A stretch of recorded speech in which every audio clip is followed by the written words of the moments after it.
स्वागत। आप देखिपारे जे आज बहुत ही अभावनीय घटना देखा के मिली बरगढ़ रे जेन जगह रे गुटे माँ बापा निजर मला छुआ के धरिक यार छाड़ बुलूले।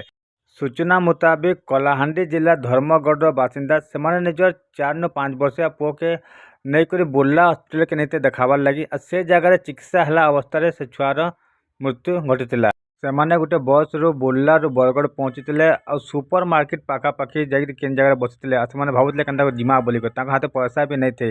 लास्ट के सुपर मार्केट पाखे जेन टैक्सी स्टैंड अच्छे से जगह किसी टैक्सी वाले को पचारे कि कलाहांडी धर्मगढ़ जीवाली बस केन मिलवा और दुई स्वामी स्त्री हाथे पैसा भी नहीं थे। सब कथा टैक्सी स्टैंड वाले जानला परे से संकल्प परिवार के फोन करते संकल्प परिवार आसिक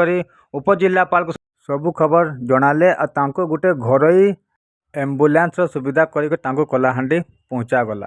मो ना प्रकाश पोट मुझे बरगढ़ रही और मुझे टैक्सी ड्राइवर है। एक्चुअली आम सुपर मार्केट आम टैक्सी स्टाण अच्छे से न आम हजबैंड गोटे छुआ धरिक आसते डेट थी छुआ आमको देखलु बेले पचरालु बस के अच्छे पचारे क्या बोले धर्मगढ़ जा अच्छे कहले बेले धर्मगढ़ जा कहले पैसा पता कौन किसी नहीं न बेले आम भावलु काଣା चलू छुआ डेट हो कहले से बोले से आम संकल्प परिवार को जनालु फोन कलु कि किसी व्यवस्था करूँ जी पाए बोले से आगे मैंने बुझाबुझी कर बटाबले चलती। बरगढ़ टैक्सी स्टैंड आज मैं खबर पाइली गोटे स्वामी स्त्री अच्छा जेन 2 वर्ष गोटे छुआ अच्छे और छुआटा खराब होती से सब धरिक बरगढ़ बुलून आ मुख्य कारण है पैसा नेनु और कलाहांडी डिस्ट्रिक्ट धर्मगढ़ के जीवार से छुआर शव नहीं जी आटा खबर पाला आज आसिक आम बुझाबुझी कलु बरगढ़ सब कलेक्टर को आम खबर देलु और सब कलेक्टर खबर पाइबार मात्र सागे सागे जीवार व्यवस्था करते